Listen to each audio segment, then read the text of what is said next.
Et stop, tu roules sur le boulevard BD, cet album est fait pour toi. Nécromant, tome 2, le plan de Montserrat. Ambiance Bagdad Heroic Fantasy, plus proche dans son esprit de celle d'Isnogoud, mais en plus réaliste que de la vraie.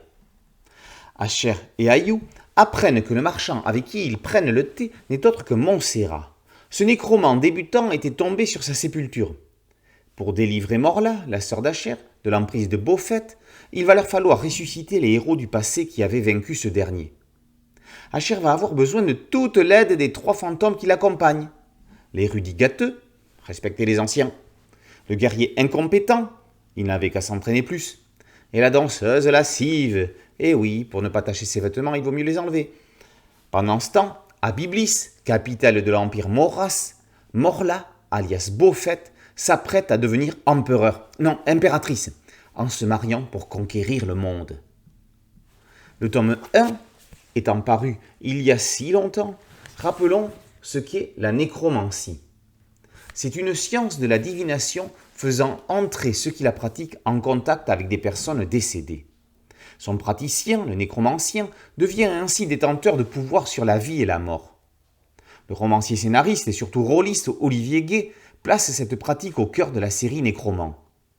Les amateurs de jeux de rôle, et pas que, trouveront en celle-ci l'occasion idéale de se glisser dans la peau d'un de ces nécromanciens, car Asher non seulement doit trouver un moyen de guérir sa sœur, mais est aussi accompagné d'ectoplasme. Près de 3 ans. Cela fait quasiment 3 ans que la première partie de Nécromant est sortie. De nos jours, on peut difficilement faire pire pour perdre les 3/4 des lecteurs en route. Habitués au rythme de parution des mangas et aux séries binge-watchées, les lecteurs n'ont plus la patience d'attendre autant. Par miracle, en 2 planches, le talentueux scénariste Olivier Gay remet toutes les pièces du puzzle en place, qui plus est dans une discussion logique, une vraie leçon de mise en scène pour tous les auteurs qui ont de plus en plus tendance à confondre bande dessinée et livre illustré, abusant de cartouches. Ici, pas de ça.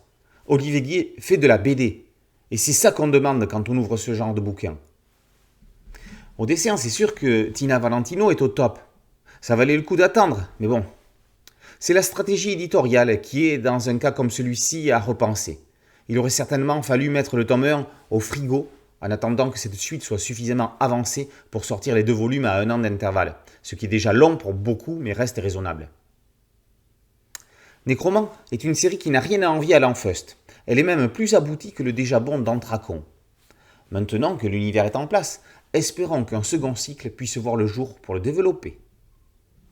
Nécromant, tome 2, le plan de Montserrat, par Gay et Valentino, est paru aux éditions Bambou dans la collection Dracou. Boulevard BD, c'est un podcast audio, une chaîne YouTube et un site dédié. Merci de liker, de partager et de vous abonner. A très bientôt sur Boulevard BD. Ciao.